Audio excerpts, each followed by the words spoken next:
বিশিষ্ট কাৰণত আপোনালোকক ইয়াত মাতা হ'ল। আপোনালোকে ইতিমধ্যে গম পাইছে যে যোৱা 16 আগষ্ট তাৰিখে মৰাণ অট'নমাছ কাউন্সিলৰ যেটো ডিলিমিটেশ্যনৰ প্ৰক্ৰিয়াটো আৰম্ভ হৈছে আৰু ইতিমধ্যে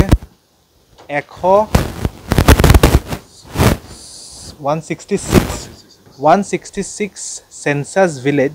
আমি ড্ৰাফট যেটো নোটিফিকেশ্যন ওলাইছে এটো খুচৰা জাননী আমি প্ৰকাশিত কৰিছো 16 আগষ্ট তাৰিখে। সো এতিয়া প্ৰথমতে মই ফুল প্ৰক্ৰিয়াটো কম আৰু তাৰ পিছত কিছুমান ক্লেৰিফিকেশ্যন যেটো পাব্লিকে মোক সুধি আছিল এই 16 তাৰিখৰ পিছত বহুত দল সংগঠন পাব্লিক মোক লগ কৰি পেলাই কিছুমান প্ৰশ্ন উত্থাপন কৰিছে। সো এইবিলাকৰ আনসাৰ মই আপোনালোকৰ মাধ্যমত যাতে পাব্লিকৰ কোনো মানে কনফিউজন নাথাকক গ্ৰাউণ্ডত কি কেনেকুৱাকে কি এন্টায়াৰ প্ৰসেসটো হ'ব। সো সবতকে প্ৰথমত আমাৰ এতিয়া ড্ৰাফট নোটিফিকেশ্যন যেটো খুচৰা জাননী এটো প্ৰকাশিত হৈছে লাষ্ট 16 আগষ্টত। তাতে 166 সেন্সাস ভিলেজ আছে আৰু নেক্সট প্ৰসেসটো হ'ল কি আমি ইতিমধ্যে ড্ৰাফটটো পাবলিশ কৰাৰ পিছত ক্লেইমছ এণ্ড অবজেকশ্যনৰ যেটো টাইম পিৰিয়ড এটো ইতিমধ্যে আৰম্ভ হ'ল আৰু বহু সেকশন অফ সিটিজেন্স আৰু সংগঠনে আমাক অলৰেডি ক্লেইমছ এণ্ড অবজেকশ্যনছ ইতিমধ্যে ৰিটেন ফৰ্মেটত আমাৰ তাত সাবমিট কৰিছে আৰু কৰি আছে। নেক্সট প্ৰক্ৰিয়াটো হ'ব কি এই ক্লেইমছ এণ্ড অবজেকশ্যনছ কেটা আমাৰ ডিসপোজ অফ কৰিব লাগিব। এটো ডিসপোজ অফ কৰা হ'ব এটা হিয়াৰিঙৰ যোগেদি ফাইনালি স্পিকিং অৰ্ডাৰ কৰি পাব্লিক হিয়াৰিং কৰি যোনে যোনে অবজেকশ্যন বা ক্লেইম কৰি আছে তাৰ পিছত এটো ডিসপোজ হোৱাৰ পিছত আমি final list of census village যিকেটা মৰাণ অট'নমাছ কাউন্সিলৰ অধীনত ইনক্লুশন হ'ব এটো আমি প্ৰকাশিত কৰিম। তাৰ পিছত কনস্টিটুৱেন্সিৰ এটা ড্ৰাফট লিষ্ট ওলাব। তাৰ পিছত আমি কনস্টিটুৱেন্সি কেটা এনেকুৱাই মানে আমি এই প্ৰসেসত ফাইনাল লিষ্টটো ওলাম। তাৰ পিছত গৈ আমাৰ মানে এই নোটিফিকেশ্যনটো যেটো আমি বনাম এটো আমি চৰকাৰক পঠিয়াম। অনলি আফটাৰ দ্যাট এটো ফাইনালাইজ হ'ব। সো এটো হ'ল যেটো প্ৰসেস আমি ফলো কৰিম। এতিয়া আমি আহো কি কিছুমান প্ৰশ্ন বহুত মানুহে মোক সুধি আছে। সো মই ভাবিলো কি আপোনালোকৰ যোগেদি পাব্লিকৰ যেটো কনফিউজন হৈ আছে ফিল্ড লেভেলত বহুত দল সংগঠনেও মোক এই প্ৰশ্নকেটা উত্থাপিত কৰিছে টাইম টু টাইম কি মানে কনোটেশনটো কি এই পাৰ্টিকুলাৰ নোটিফিকেশ্যনটো। সো সবতকে প্ৰথমত the Moran autonomous council act 2020 এই আইনৰ অধীনত এই গোটে ডিলিমিটেশ্যন প্ৰক্ৰিয়াটো আৰম্ভ হৈছে আৰু আমি এই ড্ৰাফট নোটিফিকেশ্যনটো এই আইনৰ অধীনতে আমি প্ৰকাশিত কৰিলোঁ। দ্বিতীয়তে এটা কনফিউজন হৈছে কি কিছুমান ক্ষেত্ৰত আমি এনেকুৱা দেখা পাইছোঁ কি ৰেভিনিউ ভিলেজ আৰু সেন্সাস ভিলেজৰ যেটো কনফিউজন বহুত ক্ষেত্ৰত আমি গাঁও বুলি যদি কওঁ এই গাঁওটো মানে আমি ৰেভিনিউ ভিলেজ বুলি ধৰোঁ কিন্তু ডিলিমিটেশ্যনৰ ক্ষেত্ৰত এই মৰাণ অট'নমাছ কাউন্সিলত আমি সেন্সাস ভিলেজৰ কনসেপ্টটো লৈছোঁ আমি ৰেভিনিউ ভিলেজৰ কনসেপ্টটো লোৱা নাই। সো যেই কেটা ভিলেজ তাতে নিৰ্ধাৰিত কৰা আছে ইকেটা গোটেইকেটা সেন্সাস ভিলেজ হয়। সো 2011 সেন্সাস ৰিপৰ্টৰ হিচাপে যিকেটা ভিলেজ আছিলে এই ভিলেজ কেটা আমি লৈছোঁ এটো প্ৰথম। দ্বিতীয়তে আৰু এটা প্ৰশ্ন উত্থাপিত যেটো হৈছে কি পাৰ্চেন্টেজ অফ পপুলেশ্যনৰ কনসেপ্টটো। সো ইয়াতে আমি ভেৰি ক্লিয়াৰ এই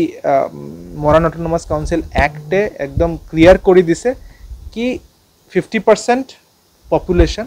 should be of Moran community তেতিয়া এই গাঁওটো এলিজিবল হ'ব আৰু তেতিয়া এই গাঁওটো ইনক্লুড কৰিব লাগিব মৰাণ অট'নমাছ কাউন্সিলৰ ভিতৰত। আৰু গাঁৱৰ কনসেপ্টটো কি সেন্সাস ভিলেজ। সো প্ৰথম কথা এটো হ'ল কি এটো মই ক্লিয়াৰিফাই কৰি দিব বিচাৰিছোঁ কি বেলেগ কোনো ক্ৰাইটেৰিয়া নাই সেন্সাস ভিলেজত 50%তকৈ বেছি মৰাণ কমিউনিটিৰ পাৰ্সনছ থাকিব লাগিব। এতিয়া আমি এটা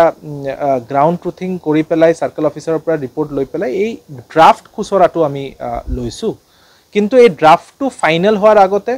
যদি কাৰবাৰ কিবা ক্লেইম আছে অবজেকশ্যন আছে ৰিটেন যোগেদি শ্ৰী চিন্ময় পাঠক এডিসি তিনচুকীয়া তেখেতে নোডেল অফিচাৰ তেখেতক ৰিটেন যোগেদি দিলে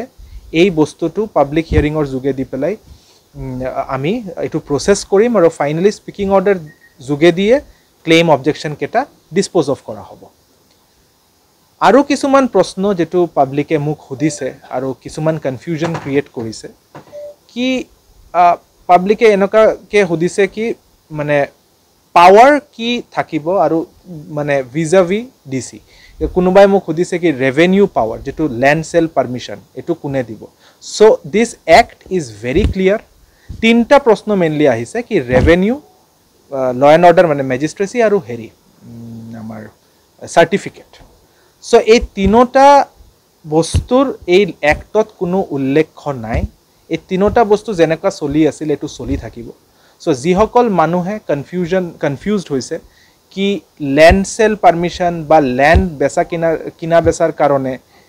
কাউন্সিলত তাত যাব লাগিব এটো লৈ পেলাই এটা ফিল্ডত মানে কনফিউজন হৈ পেলাই মানুহৰ মাজত এটা বিভ্ৰান্তিৰ সৃষ্টি হৈছে বহুত দল সংগঠন মোৰ ওচৰত ইতিমধ্যে আহিছে সো আপোনালোকৰ যোগেদি মই এটো ক্লেৰিফাই কৰিব বিচাৰিছো কি Moran autonomous council act 2020 is very clear কি ৰেভিনিউ ল এণ্ড অৰ্ডাৰ আমাৰ সাৰ্টিফিকেট এনঅ'চি এইবিলাক সব যেনেকুৱা চলি আছে চলি থাকিব ফৰ সাৰ্টেন ডেভেলপমেণ্টেল ৱৰ্ক তাতে কিছুমান ফাণ্ড আহিব আৰু এই ফাণ্ডটো দি পেলাই ডেভেলপমেণ্টৰ কাম হ'ব এই এক্টত এটো গোটেইখিনি বস্তু একদম উল্লেখিত আছে আৰু that to all the work যেকেইটা কাম তেখেতসকলে ল'ব ষ্টেট গভৰ্ণমেণ্টৰ এক্ট হিচাপে এটো কমপ্লাই হ'ব লাগিব এটো এই এক্টে মৰাণ অটোনমাস কাউন্সিল এক্টে এটো নিৰ্ধাৰিত কৰি দিয়া হ'ব তাৰ উপৰিও মানে এতিয়া কথাটো উঠিছে কি আমি কেনেকুৱাকে পুৰা প্ৰসেসটো কৰিম আপোনালোকৰ মাধ্যমত এতিয়াও যদি এনেকুৱা কোনোবা ব্যক্তিয়ে ভাবে কি 50% নোহোৱা ভিলেজ বা তেনেকুৱা বহুতে আহি আছে সো মই এটোৱে ক্লেৰিফাই কৰিব বিচাৰিছিলো কি এটো এটা ড্ৰাফট নোটিফিকেশন আৰু যেটো পাব্লিক হিয়াৰিং প্ৰক্ৰিয়া এই পাব্লিক হিয়াৰিং প্ৰক্ৰিয়াটিও ইতিমধ্যে গোটে ডিস্ট্ৰিক্টত আৰম্ভ হৈ গৈছে আজিও দুটা তিনটা লোকেশনত পাব্লিক হিয়াৰিং হৈছে অহা কাইলেও পাব্লিক হিয়াৰিংৰ প্ৰক্ৰিয়া চলিব সো এতিয়াও যদি মানে ক্লেইমছ এণ্ড অবজেকশ্যনৰ টাইম এতিয়াও আছে